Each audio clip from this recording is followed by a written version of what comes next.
changing something drastically, it may affect the fluid balance in your body. Knowing how to address that and what to monitor can help you manage a lot of your own sensations. I've experienced how very wrong you can get it and how quickly things can go very wrong. Just think about yourself just sitting outside in the sun at the beach, getting all dry and crusty. Just treat yourself as if you are totally 100% losing water. Something like a low-grade headache, having poor skin quality, dry, chapped lips. Those are all indicators of total hydration being slightly low. So it's good for people to kind of pay attention to how much fluid they're drinking. I think when we get focused on saying with water weight, we almost seem to demonize the fact that our bodies are only holding on to water because they really, really need it. And our body's like, yo, wait.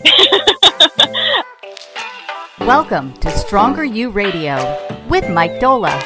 Join Mike and friends as they discuss issues to keep you healthy, fit, and on track to create a stronger you. Let's listen in now. What's up, Stronger You fam? Welcome back to Stronger You Radio. I am Tanner Bays, your host for today. And today we've got a really cool episode coming at you. We're going to be recapping a journal club we did a little while back that's digging deep into a topic we all know, whether we're aware of it or not, and that's hydration. Today, though, it's going to be me and super coach Ariana Scalfo. I always forget how to pronounce your name, but we're just going to go with as Italian as possible. Yeah, Ariana. But a little while back, Ariana and Jess got together for a new edition of the Stronger You Journal Club. It's an internal education initiative with all of our coaches that really functions as a way for us to learn and kind of sharpen each other. And we learned a whole lot about the topic of hydration. And it was an incredible time for us because there's a lot of nuances into hydration that I don't think get talked about a lot. That goes both for the general population, but also people who are serious endurance athletes or anything at all like that. So, Ariana, welcome back onto the show, yo. Hi, thanks. I'm happy to be back. It's been way too long. I know. It's like now everyone gets to hear me talk again. Hello, guys. So to kind of kick this off, can you just kind of walk us through like some of the more basic things that I think any of our listeners probably want to know about hydration, why it's important, where they might get it wrong, and why maybe having water in our bodies is actually a good thing? Yeah, absolutely. So I think one of the first times I actually really talked about this is I made a video in the group, which if you just search goo, like the word goo, G-O-O, I talk about how every person, we're 50 to 60% water at any given time. And this can fluctuate within 10%. So let's say you're a 100-pound person, a 10% fluctuation in body weight, 10 pounds. So that can get kind of extreme. It's been joked about we're all cucumbers with emotions. Like, we are waterlogged, beautiful creatures. And I think understanding that our body is very dependent upon water for a lot of very vital processes that's constantly changing, constantly moving. We get about 80% of our water from what we drink, and we get 20% of our water from even what we eat. So we refer to it as total hydration. Weird side anecdote, women actually have a lower percentage of their body weight as water, usually around 50 to 55%, and men are slightly higher. Don't ask me why, I don't remember. But a weird side note. Fascinating. But interesting, right?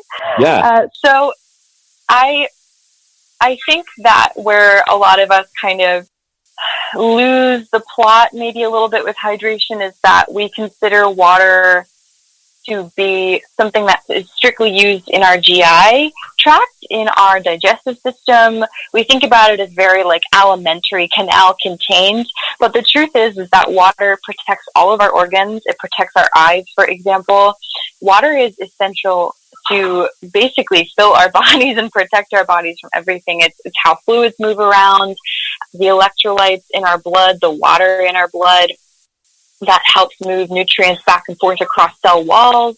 It's incredibly valuable. And I think especially for, when you're an athlete and you're sweating, you kind of have an extra, you pay attention to your total hydration because it's very, very obvious when it's off. You perform like crap, you feel like crap. But for someone who may not be exercising constantly and not have that constant check, something like a low-grade headache a lot of the time, or having poor skin quality, or feeling like they have dry, chapped lips a lot, those are all indicators of their total hydration being slightly low. So it's good for people to kind of pay attention to how much water and how much fluid they're drinking. Now, what we focused on in this journal club was which fluids are net hydrating, which means that something that you drink that actually does positively affect your total water balance. And it turns out that most fluids are. Things like black coffee, skim milk, all of those things are net hydrating. So that means that when you drink any fluid, basically, especially a fluid that may not carry with it a ton of extra calories and macronutrients, you do actually get hydrated from it.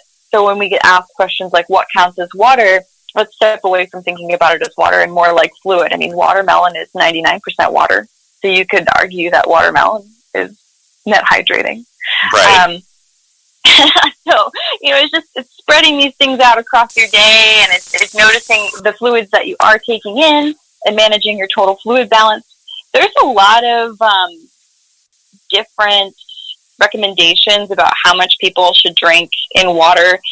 People will say half your body weight in ounces. That's usually what people run with.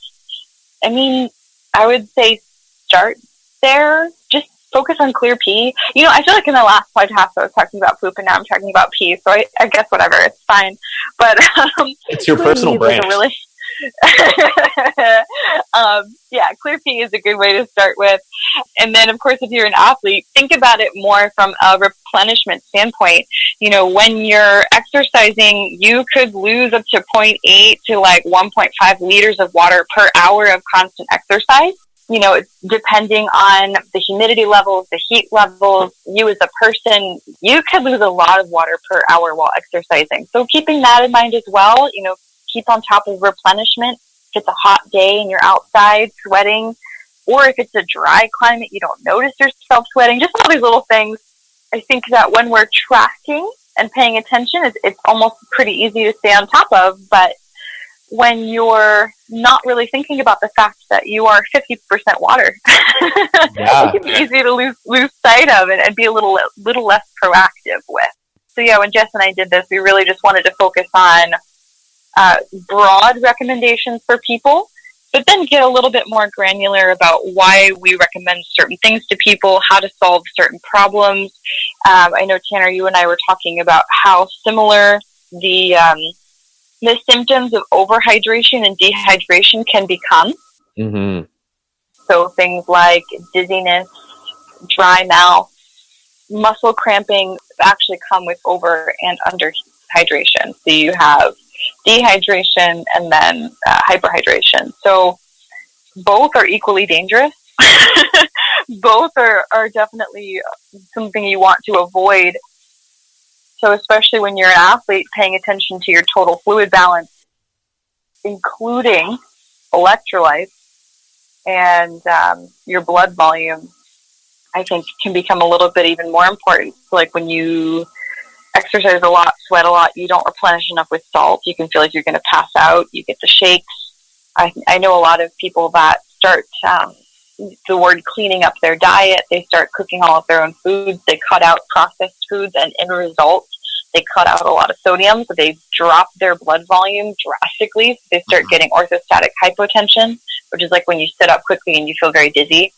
It's just because, as a sea sponge, your blood volume just changed dramatically from you taking in, half as much salt as usual. So, you've got athlete considerations, but then you've got normal human considerations too. Like if you're changing something drastically, it may affect the fluid balance in your body, and knowing how to address that and what to monitor can help you feel a lot more energetic, a lot less headachy, and manage a lot of your own sensations, I think. Yeah, it can be kind of life-changing, right? To learn what it's like to actually be a hydrated individual, right? Yeah, you hear it all the time. People are like, "Oh my gosh, I drink water now and I feel fantastic. I didn't know this was a thing." So it's kind of like wow, like I had no idea that like I was walking around feeling this poor all the time until I started paying attention to it. And all of a sudden I recognized like I wasn't drinking any fluid whatsoever on a daily basis. And now that I am, like, the world has color. Yes, everything is vibrant and shiny.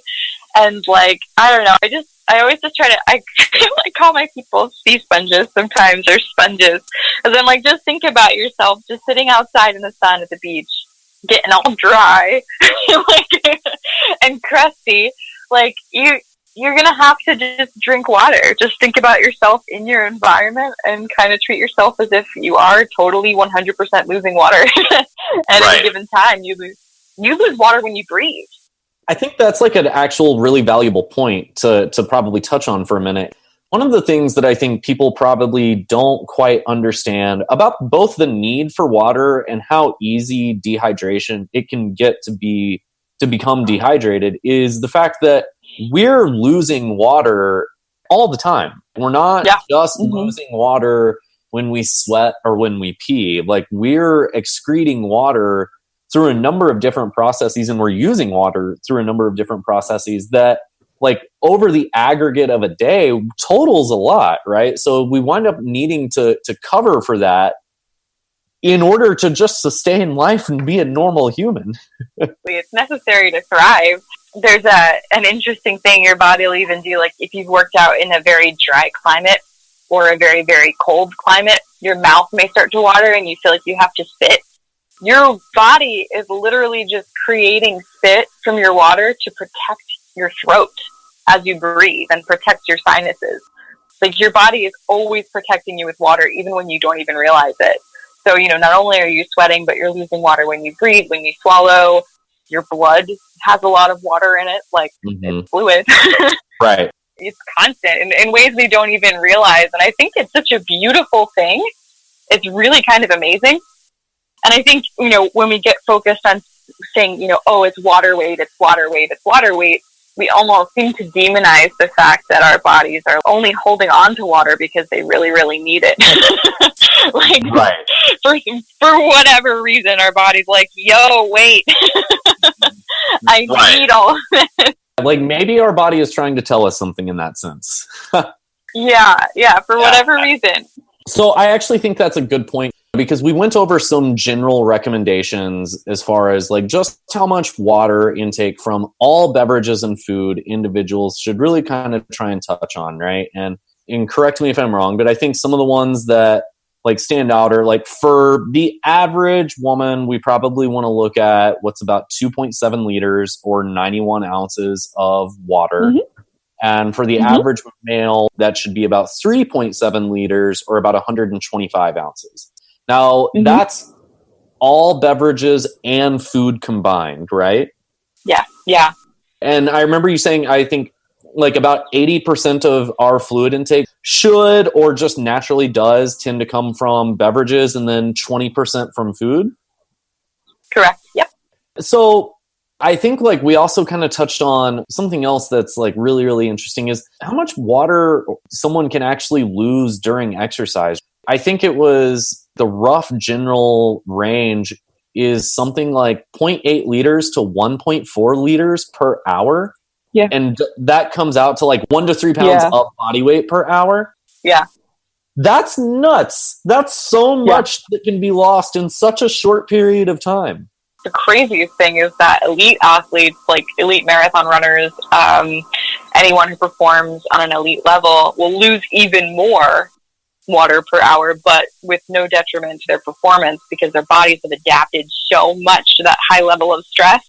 It's totally crazy. The more you read into it, you're just like, how are people alive? Like, how are we functioning? But yeah, you lose a tremendous amount of water. And you can actually measure how much water you lose personally, so you can come up with a hydration plan. For a CrossFit class, this may not be necessary. It's only an hour. But for someone who's going on a long hike or a long run or a triathlon, you can actually try to get pretty close to how much fluid you lose during an hour of exercise by simply weighing yourself before and after. Like, so deceptively simple, right? Yeah. As long as you don't take in any fluids during that in-between time, you know, and don't like randomly go pee or something that would just like how much you're losing from sweat. But yeah, if you just weigh before and after for that hour, you can kind of roughly guesstimate how much water you're personally losing per hour of exercise, which can be really useful for hydration plans. So like, let's say we've got a member listening who, you know, like they like to go out on like a long weekend hike or a ruck or whatever. And they start to get an idea of how much water they're losing within an hour. In developing a hydration plan for, like, let's say a big long ruck on a Saturday, are they looking to basically bring enough water or fluid with them to cover the total estimate of that amount lost? Like, is there some wiggle room there or anything like that? So you can kind of anticipate how much water you're going to lose per hour. I would say time spent out in the elements would need to be factored in. You know, is it hot? Are you at altitude? How much are you sweating? Are you running? Are you walking? But generally, when you think about these things, you just want to think purely from the standpoint of replenishment. So you also have to take into account that you are losing salt, you are losing electrolytes. So whatever you use to replenish your fluids with, you want to also contain those things that you are losing during exercise. Okay. So let's say, like, there's actually a couple ways to mathematically determine how to hydrate per hour. But as long as you're proactive, hydration during the 24 hours leading up to it is actually more important than hydration during. Like, you want to approach it as a full sponge and then just replenish what you lose, rather than walking up to the event half empty and then trying to catch up the entire time. So that would be probably the most important thing. Approach whatever event, whatever hike, whatever thing you are undertaking, even if it's just a day at the beach, walk up knowing that you are stocked up and ready to go, and then just replenish per hour. If you lose personally about 2 to 3 pounds per hour of water, you know, you just want to make sure that you're replenishing using 1.5 to 2 liters during the time that you're out there, and then replenishing afterward. This becomes a little bit more important if you're going to be out there for 6-7 hours, you know, rather than, you won't be able to get back inside and cool off and rehydrate. You know, you want to keep taking in water every 15 or so minutes, 20 minutes, half hour. But there's definitely a way to get really proactive about the way that you replenish what you lose. It's depends on the activity that you're undertaking. But, yeah, I would say approach it fully hydrated. Take in, you know, at least a liter or 2 before you go out, within 4 hours before. And then during, just replenish with something with sodium and electrolytes in it. If it's longer than 1 hour, just make sure to take in fluids. Man, every hour, every half hour.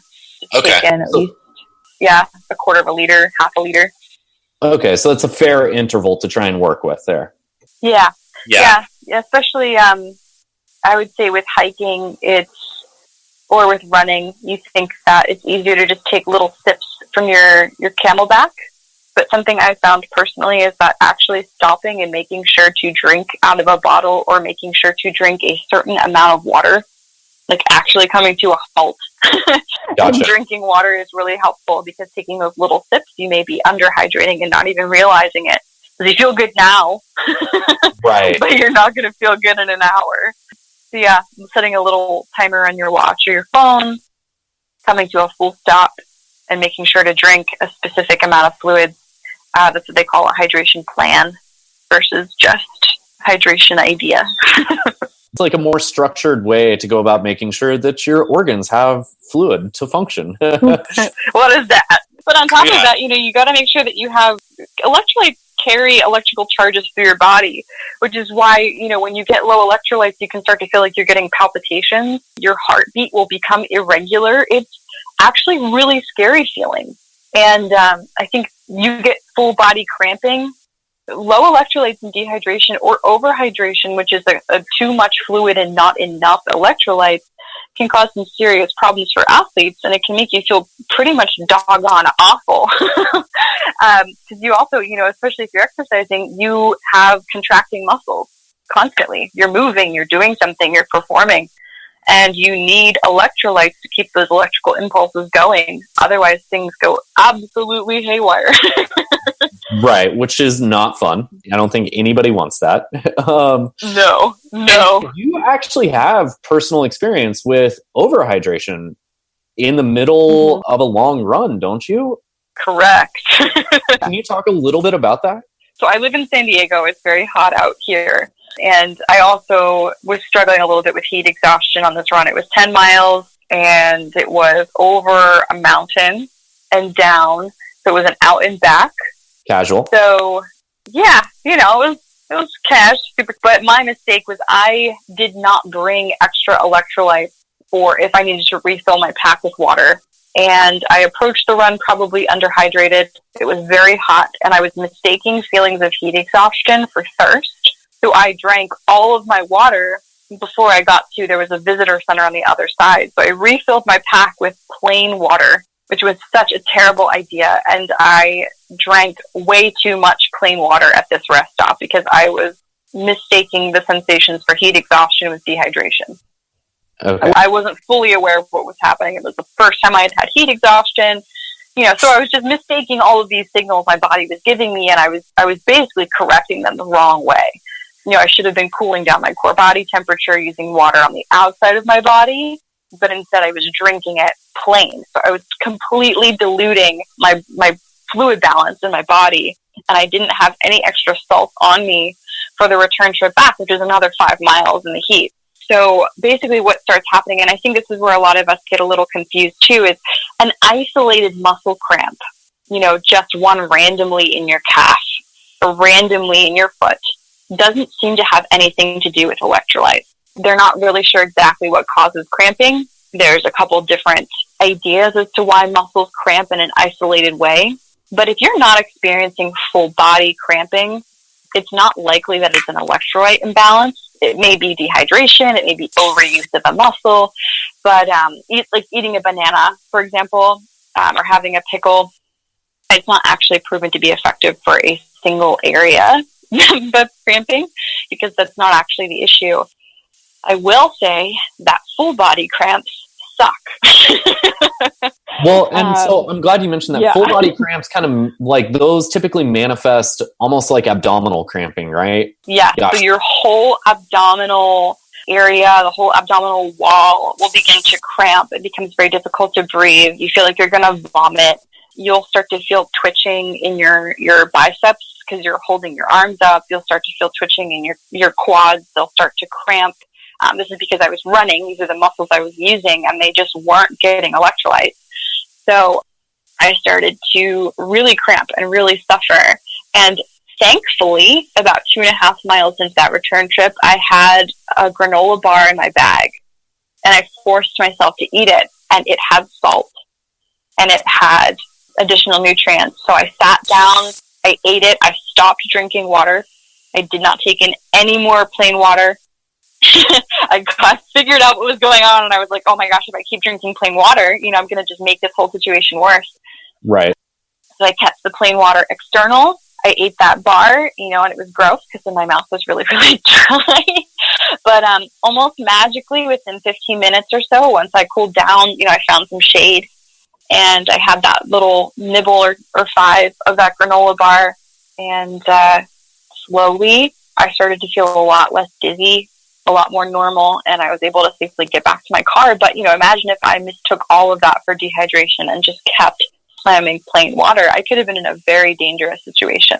That's really why I wanted to hear that story again, because I think that's what makes it so valuable is the symptoms of being dehydrated or hyper/overhydrated are so similar that it can be really hard to differentiate between the two for some people. And more than that, like if it's hard to differentiate between the two and you mistake being overhydrated for being dehydrated or not having enough electrolytes in you, like the natural impulse could be like, well, I just need to drink more water. I need more water. That's what's going to happen here. Like that could actually just be making matters much worse. And, Yeah. you know, I think that if there's any takeaway for individuals who like to get outside and go on long runs, long walks, or anything at all like that, it's to recognize the importance of the fact that, like, in those situations, just plain water might not always be your best friend.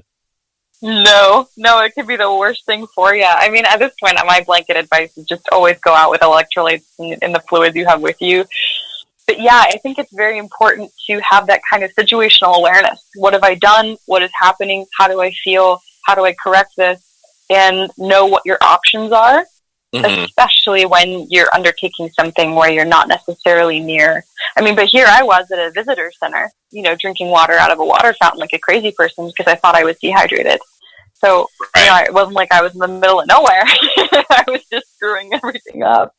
No, yeah, that's why I'm really passionate about it, because I've experienced basically all of the weirdness that can occur, and just how very wrong you can get it, and how quickly things can go very wrong, and how dangerous they can be. And I think it's just important to be aware of whether you're a person who just wants to go to the beach for the day and not get a weird headache at the end of the day, or if you're a person who really wants to get outside and do something crazy and wants to make sure that they're safe.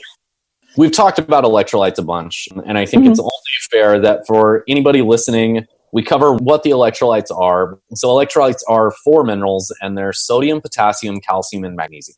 And I think electrolytes are funny in that, like, I think a lot of people implicitly know that sodium and potassium are, like, whenever they think of electrolytes, they think, like, yeah, it's those. I need salt and I need a banana.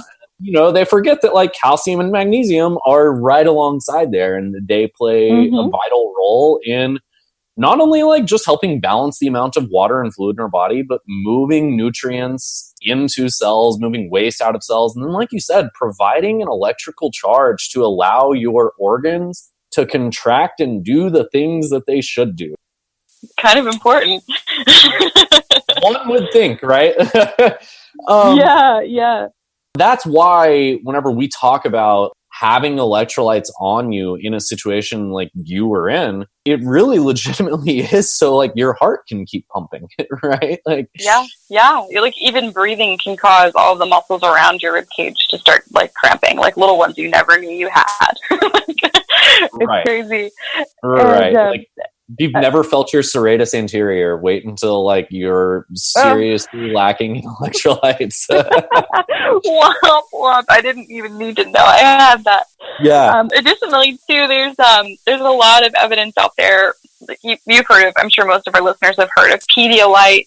Pedialyte was developed as a formula by the World Health Organization for children in foreign countries that need hydration solutions quickly, or an IV alternative, because in multiple studies, an oral rehydration solution, an ORS, or oral rehydration therapy, ORT, that is just as effective as an IV, especially for young children, as long as there's not massive fluid loss via bleeding, vomiting, etc.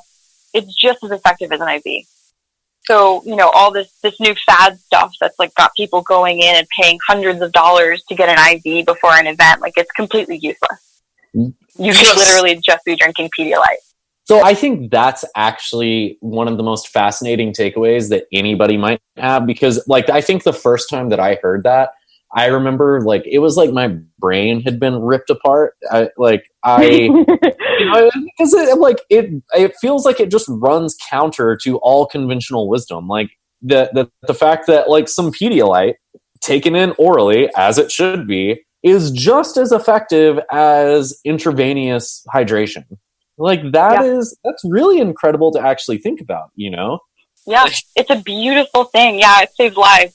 Like, it's nothing that should be under stress. There's another word for this, but I don't know what it is right now.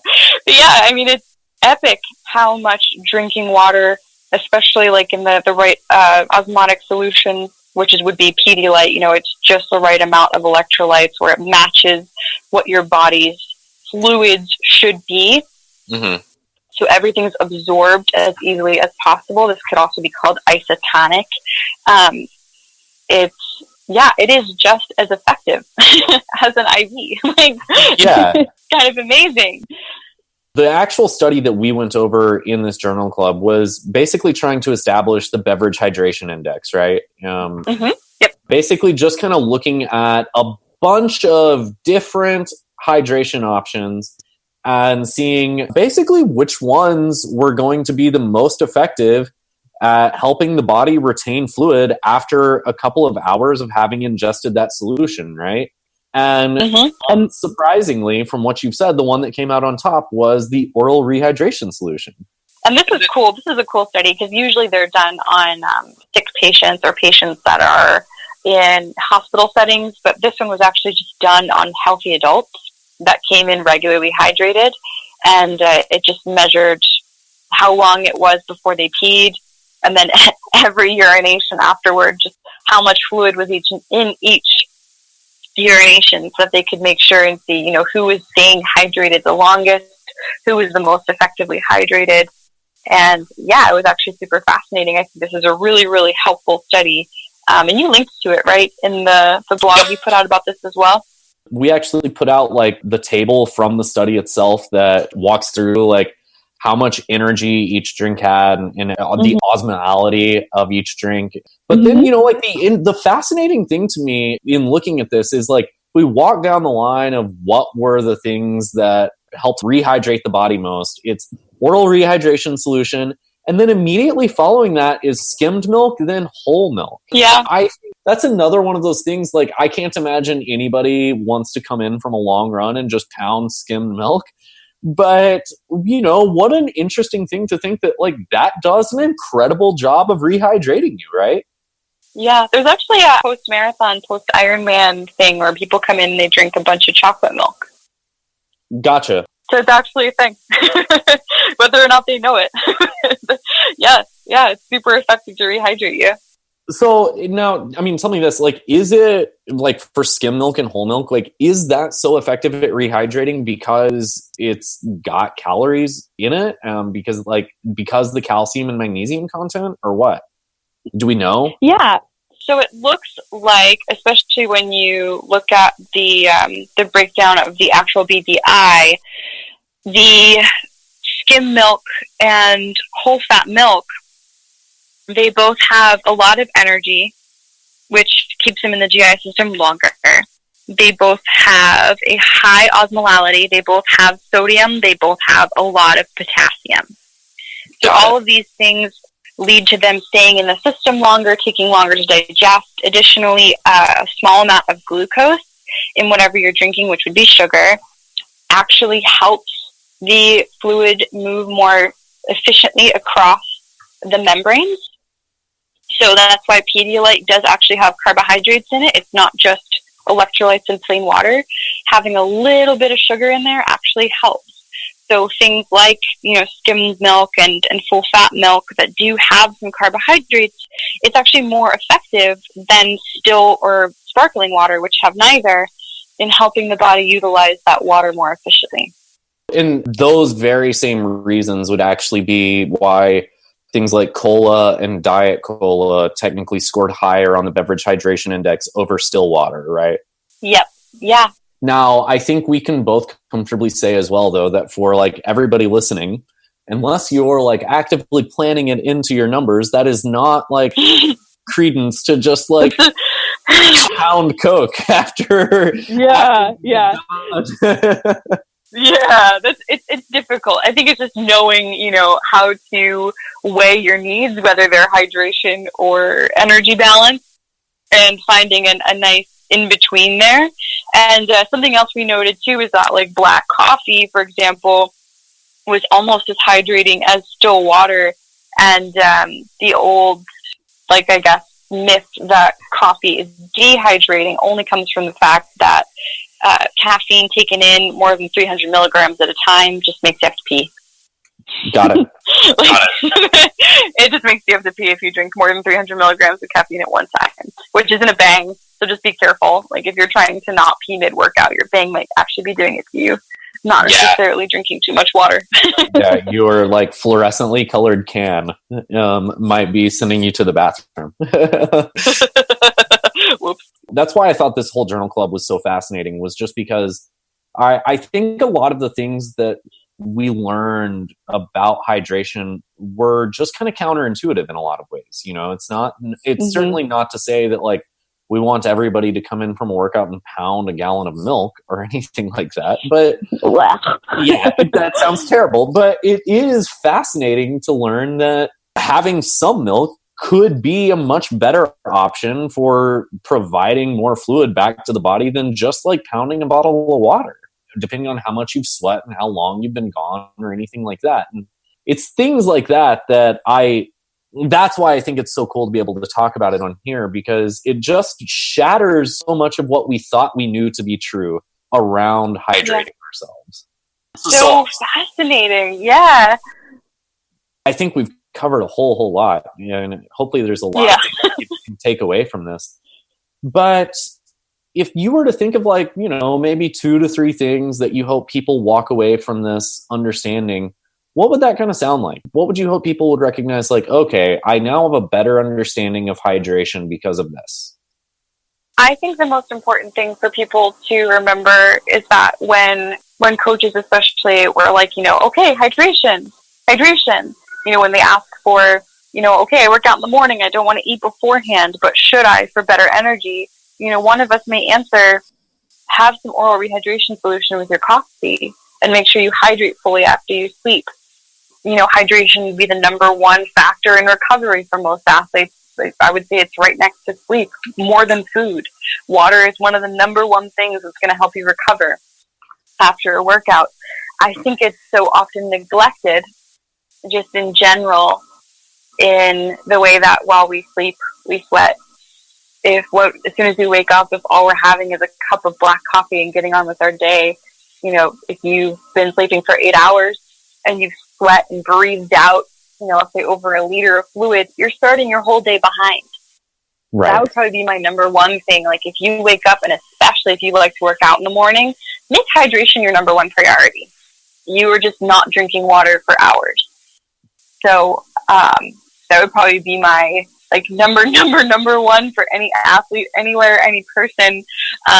Even if you don't work out and you just want to do something in the morning and feel clear, part of the reason you may feel so absolutely crappy in the morning and not feel better until after you've had your coffee may also just be because your coffee is your water. And right. I think it's just learning how to understand the different sensations that you're experiencing and try to solve them in different ways. You may find that you feel a lot better when you really take into account when you're losing water, how, and the best possible way to take it in. So that would be probably my number one for people. If there's like one super random but should be obvious thing, it's that. And then the next thing would be, if you're going to go outside, go to the beach, do anything where you're going to be sweating and losing a lot of water, any activity, I don't care if you think that you're fit and going to be working out hard or not. If you're going to be losing any fluid, put a little bit of table salt in it if you don't like to drink Propel. But yeah, there's a ton of powders. There's meals out there that have electrolytes. You could use Pedialyte powder. Any vitamin shop, any online nutrition place, just go get an electrolyte beverage and just add a little bit of it to your water. You can have it super diluted, whatever you prefer. Just don't drink plain water if you're out there sweating to death. I mean, no matter the scenario, that would be my second thing. I mean, just skip the still water entirely. I would always suggest having some kind of solution on you, and definitely pay attention to the serving size given, if that's going to be all that you drink. A lot of these oral rehydration solutions, if you add them to water, give you a specific ratio of water to electrolyte solution that's going to make it the most effective. So definitely pay attention to those directions. That would be my next blanket statement for anyone going outside. And then third would just be accept that your body is an incredible, gooey, watery thing. And every moment your fluid balance is shifting and changing, and obsessing over it would kind of be like obsessing over how much water is in a cup, even though you know the cup is completely unchanged. You know that the cup is exactly the same, no matter how much water is in it. Obsessing over your exact body weight when you know that, for example, if you go work out, you may lose 3 pounds. And it's not body fat, it's just water. Like, and it's important water that you need to take back. Right. I think it's just important to just notice that these fluctuations are super, super normal. Filling the gas tank, you know that your car is unchanged. You just have a tank full of gas, so you're going to weigh more now. Whatever way you need to think about it, just don't deprive yourself of water or stress out about the fact that your body may need more water or whatever it is. Just accept that your body is, like I said, you're a cucumber sea sponge with a lot of emotions. A lot of emotions. A lot of emotions. And yeah, just stay on top of it. Stay on top of replenishment. Think about it proactively. And your entire life may change. You may find that you have more energy, more mental clarity. You don't have brain fog. Your skin will get better. Like, it's not, when people are like, drink water, it fixes everything. They're not joking. Yeah. They're not. And I think that's just so valuable to just kind of be like, okay, body, it's you and me. Let's get this right. Oh, and random 3.5. I personally hate drinking out of glasses. I will not drink. I'm the little girl from Signs. I will leave water glasses half empty all over the house to ask my dad. I don't drink water out of glasses. I spill them all over myself. I don't know. I have a drinking problem. But I need to drink from water bottles that have specific mouthpieces. And that made a huge difference for me with staying hydrated. Trying to drink out of a glass, like 8 glasses a day or whatever, was impossible for me. But the second I got a water bottle, I named it Philip. I haven't had an issue with hitting my water goal since, because drinking water is a comfortable experience for me, and I can carry it around with me. So if you're struggling with hydration, find a water bottle of some kind that you enjoy drinking out of, that, figure out the ways that you like to drink fluids and make it as easy as humanly possible for yourself. So get a Philip, figure out what that is for you, and just make it work. Make it work for you. Yeah, don't fight that battle uphill. No, don't be the little girl from Signs. That's me. Yeah. It's contaminated. Ariana, this was incredible. Seriously, thank you so much for hopping on here and walking us through the basics, and more than the basics, I think there's a whole lot on here that anybody who listens is going to be able to come away from and realizing, man, hydration is more nuanced and complicated than I ever knew it to be, and how fascinating to learn that. Yeah, thank you for having me. I'm super creepily in love with it, so thank you for letting me blab about it for an hour. Oh my God, you're so welcome. Seriously. And under you, fam, thank you guys for tuning in for another one. I hope that you guys found some real value out of this, and I hope that you're not going to leave here and go pound nothing but Coca-Cola. But please don't. But I do also hope you know that sometimes if you're outside for hours upon hours upon hours, maybe drinking just plain water isn't the thing that serves you best. Mm-hmm. And guys, have a great one, and be on the lookout for the next episode that'll be dropping in a week. We'll talk soon. Stronger You Radio is a broadcast wellness production powered by StrongerYouFit.com. Content copyright Stronger You. Executive producer Frank Sardella. Thanks for listening to Stronger You Radio. For more information on the podcast, visit StrongerYouPodcast.com.